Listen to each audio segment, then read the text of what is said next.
New at 6, descendants of slaves buried in a Johns Creek cemetery worry that there are more graves out there. I am related to, I believe, 80% of the people buried here. Channel 2 Action News first told you about the Macedonia African Methodist Cemetery 2 years ago. Now historians are asking the city to conduct more testing to find unmarked graves before selling that property.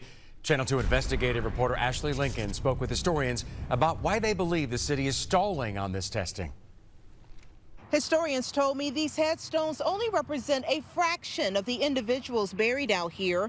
They believe the city hasn't conducted testing because more graves will be found beyond this property line. Well, I keep an eye on the cemetery. Historian Kirk Kennedy has made it his mission to make sure the legacy of slaves buried in this wooded lot on Medlock Bridge Road doesn't get forgotten. Instead of preserving, is that they've basically desecrated.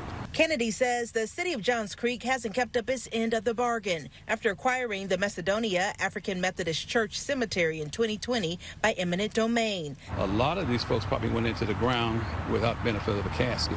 Kennedy says after that sale, the city told the Johns Creek Historical Society it would do proper testing to locate unmarked graves. They said we don't have to do any of the archaeological, the genealogical, and notify the descendants because we're not going to sell it. And now he fears the testing will never happen after the city announced this month it plans to sell the cemetery. There are now at least 53 marked graves, dozens of unmarked graves Kennedy believes may be outside of the property line near neighboring homes. I think there's probably maybe 100, maybe 150 more graves. The city of Johns Creek told me it took over the property in 2020 because it was in severe disrepair due to vandals and items being dumped on site.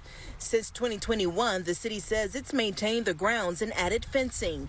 The city also says it hired consultants and completed its strategic plan. They need to remove the fences and do ground penetrating radar. And I learned the city plans to hold a meeting for community members interested. In the meantime, Kennedy told me that family of descendants have expressed interest in acquiring this property. Reporting in Johns Creek, I'm Ashley Lincoln, Channel 2 Action News. We have more details about cemeteries in Georgia for people who were enslaved. Last February, Cobb County applied for a grant to help preserve 4 black cemeteries: Sardis Missionary Baptist Church Cemetery, Old Ebenezer, Noonday Extension, and Little Bethel Baptist Church Cemetery.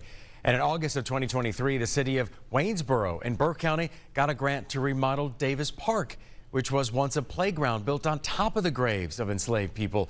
The city's plans include a memorial garden and slave cemetery markers. Search teams